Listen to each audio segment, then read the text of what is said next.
আল্লাহ রাব্বুল আলামিন আমাদেরকে বলেছেন তোমরা পরিপূর্ণভাবে ইসলামে দাখিল হও, আর আমরা যেন পরিপূর্ণভাবে দাখিল হতে না পারি এই জন্য ইবলিস আমাদের জন্য শত্রু হিসাবে বাধা হয়ে থাকে। আল্লাহ বলেছেন খবরদার তার পিছে পিছে যাবা না, তার কথা শুনবা না, সে তোমাদের শত্রু।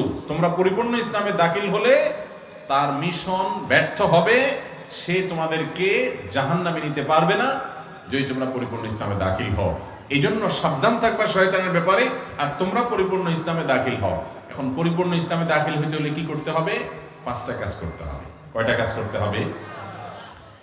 এই 5টা কাজকে ওলামায়ে কেরাম অনেকভাবে বিভক্ত করেছেন। সেটাকে 3 কাজে করেছেন, 4 কাজে করেছেন, জিনিস একই, বিভিন্নভাবে বিভক্ত করেছেন। 5 কাজে যে সমস্ত ওলামায়ে কেরাম বিভক্ত করেছেন, তার প্রথম কাজ হলো ঈমান এবং আকীদাকে শুদ্ধ করা।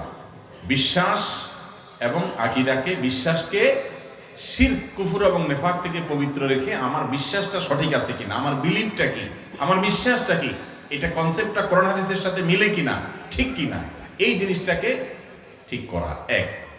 2 নম্বর হলো ইবাদাত। ইবাদাত মানে আল্লাহ রাব্বুল আলামিন যে সমস্ত কাজ করার নির্দেশ করেছেন ইবাদত হিসাবে, আমরা যেটাকে সরাসরি বা প্রত্যক্ষ ইবাদত মনে করি, 5 ওয়াক্ত সালাত, রমজানের সিয়াম, সম্পদের যাকাত, হজ এবং মা বাবার আনুগত্য, যত প্রকার নির্দেশ আল্লাহ তাআলা করেছেন, সৎ কাজের আদেশ, অসৎ কাজের বাধা প্রদান, এই সবগুলো ইবাদত। ইবাদত যদি কেউ ঠিক করে, আল্লাহর সমস্ত ইবাদতগুলো যদি করে, করণীয় কাজ, বর্জনীয় কাজ সবগুলোকে আল্লাহর নির্দেশনা অনুযায়ী যদি সে পালন করে চলে। তৃতীয় কাজ হলো মুআমালাত। মুআমালাত কি? মুআমালাত হলো, মুআমালাত বলতে এখানে উদ্দেশ্য হলো মুআমালাত মালিয়া, অর্থাৎ আর্থিক যত লেনদেন আছে, কাজ কারবার আছে, সেটা যদি কেউ ঠিক করে। আর 4 নম্বর হলো মুআশারাত, মানুষের দৈনন্দিন জীবনে উঠা বসা, মানুষের সাথে যে সামাজিক আচার আচরণ, পারিবারিক আচার আচরণ, কাজ কারবার, এগুলোতে যদি কোরআন এবং হাদিসের নির্দেশনাকে ফলো করে চলে। 5 নম্বর এবং সর্বশেষ হলো আখলাক।